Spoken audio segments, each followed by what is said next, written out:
कौन सा गांव है? कमासिन गांव है।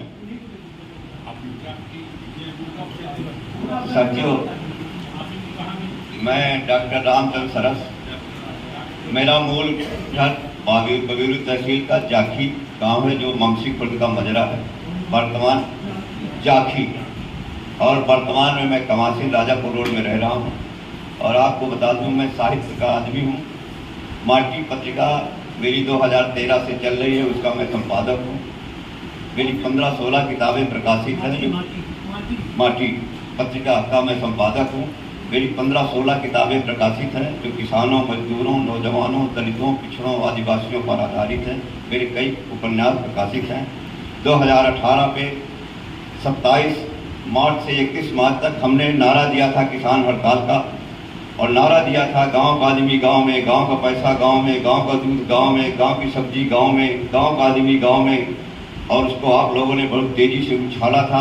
बांदा के कलेक्टर उन दिनों के, उन्होंने अपने बयान में कहा था कि बांदा की धरती पर किसान आंदोलन, किसान हड़ताल बहुत सफल रही। अगर ऐसा आंदोलन होता रहा तो देश की जनता को भूखमरी का सामना करना पड़ सकता था। और इसी आंदोलन को देख करके दिल्ली से योगेंद्र यादव जी, भोपाल से डॉक्टर सुनीलम आए और उन्होंने कहा, आपने एक नई दिशा दिया। और संयोग हुआ कि 27 मार्च से 31 मार्च तक बांदा का किसान हड़ताल हुई।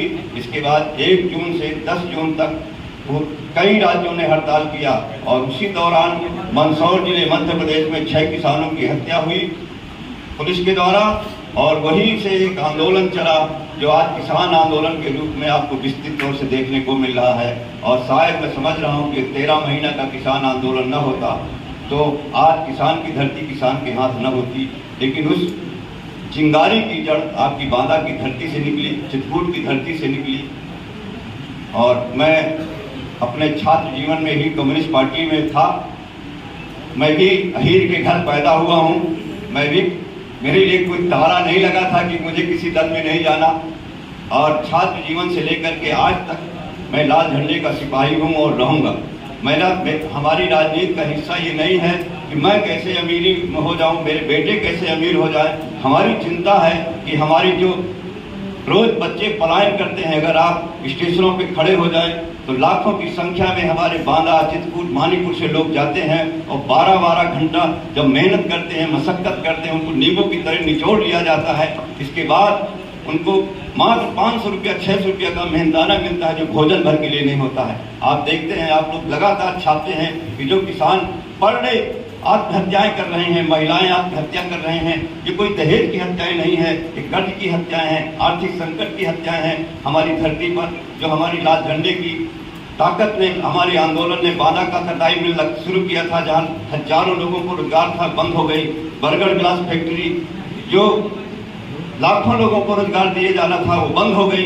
लेकिन हमारी धरती से दुखद बात है कि बुंदेलखंड से जो लोग जाते हैं वो जनता के बीच से नहीं जाते हैं, वो बालू के बीच से जाते हैं, ठेकों के बीच से जाते हैं। और उनका पता ही नहीं है कि वो दक्षिणपंथी हैं या वामपंथी हैं, सुबह किस दल में रहेंगे, शाम किस दल में रहेंगे, उनका कोई ठिकाना नहीं है। चुनेगा कोई, बिकेंगे कहीं, जाएंगे कहीं। आप जितने प्रत्याशी घोषित हुए आपको पता लगेगा। आप निकलिए, महोबा की धरती पर निकलना मुश्किल हो जाएगा। बालू और खनन की धरती पर केवल खनन के दरवाजे से कैंडिडेट निकलते हैं, जहां निकलना मुश्किल है, सांस लेना मुश्किल है, अनाज ढोना मुश्किल है। यही हालात के यहाँ के हैं।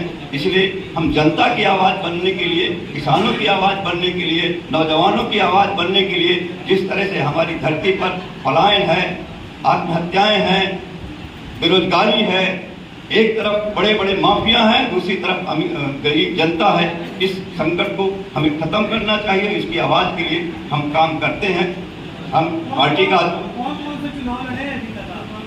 मैं साथियों, मैं 1918 में मैं भूमि विकास बैंक का चेयरमैन बना था। तब से आज तक बना। कई दल आए, भाजपा ने भी इस बार पूरे उत्तर प्रदेश में सारे दलों को उतार दिया है, लेकिन डॉक्टर सरस को उतार नहीं पाई। अपने कैंडिडेट को उनको वापस करना पड़ा, हटाना पड़ा। 2014 में मैं लोकसभा लड़ा था, मैं चौथे स्थान पर था। उस समय बड़ी जबरदस्त भीड़ थी उसमें, और मेरा व्यापक परिचय भी नहीं था। और मैं चुनाव लड़ने के लिए पार्टी से अपील भी नहीं किया था। मुझे पता भी नहीं था कि आज मुझे तत्काल यहाँ कैंडिडेट घोषित कर दिया जाएगा, लेकिन मेरी पार्टी के लोगों ने मुझ पर भरोसा किया। मैं उनके भरोसे पर खरा उतरूंगा और आप सबसे अपील करूंगा कि जनता की आवाज़ उठाइए और बालू के माफियों, ट्रकों के माफियों से, दल बदलुओं की जगह टिकाऊ आदमी की आवाज़ उठाइए। यही मैं आप लोगों से प्रार्थना करना चाहता हूँ। और संवेदनाओं को समझिए, गांव की आवाज़ समझिए, बाजार की आवाज़ समझिए। किस तरह से हमारे बेरोजगार लड़के रिक्शा चला करके, ठेलिया चला करके जीवन जी रहे हैं, किस तरह से भ्रष्टाचार है। गांव के प्रधानों से लेकर के 38% तक कमीशन लिया जा रहा है और मोदी जी बड़े मोहब्बत भ्रष्टाचार मुक्त हो गए। आप सब जानते हैं, आपसे कोई चीज छिपी नहीं है। इसलिए सच को पहचानिए, संवेदनाओं को पहचानिए। जनता की आवाज़ आप हैं, जनता के लिए आप हैं, आप सरकार के लिए नहीं हैं। जनता की आवाज़ है, आप जनता और सरकार के बीच के पहरेदार हैं। इस पहरेदारी को निभाइए, यही मेरी अपील है आप लोगों से। दोस्तों सब्सक्राइब कीजिए हमारे चैनल को और बेल आइकन दबाइए लेटेस्ट वीडियो सबसे पहले देखने के लिए।